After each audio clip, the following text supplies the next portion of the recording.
Ils sont une dizaine de bénévoles présents pour cette première journée de formation. Ils participent au projet Ecozantia qui a pour objectif de recenser les chemins ruraux de la commune et de dresser le bilan de leur état. Ça nous permet de repérer effectivement les chemins qui existent et ceux qui nécessitent d'être par exemple débroussaillés ou qui nécessitent d'être reconfigurés.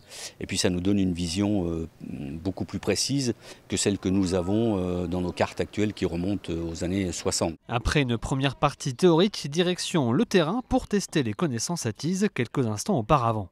Pour l'instant, moi, je mets rien parce que branche éclatée, j'en vois pas. Coupe franche. Non plus. Orientation, état du sol, présence et type de haie, chaque critère est important. On a à peu près 8 types de haies. Il va y avoir comme exemple des lisières de bois, des haies multistrates, des haies basses taillées au carré, etc. Ensuite, on va regarder les éléments annexes à cette haie, donc s'il y a présence de talus, de fossés, une banquette enherbée. Si elle est plus ou moins importante, cette banquette enherbée, on va bien évidemment relever la largeur de la haie, si elle est faible ou importante. Une fois formés, c'est une quarantaine de bénévoles qui va sillonner les chemins jusqu'à la fin du mois d'août. Des bénévoles heureux de pouvoir découvrir d'une autre manière leur commune et conscients de l'intérêt de leur mission pour la préservation de la biodiversité.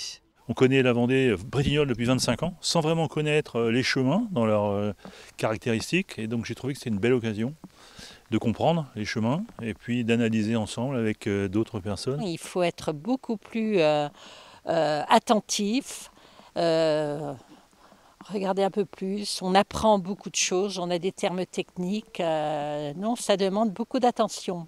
Bretignolles-sur-Mer est la 6e commune vendéenne à participer au projet Ecozantia, un projet porté par la Fédération régionale des chasseurs, le comité de randonnée et l'Office français de la biodiversité.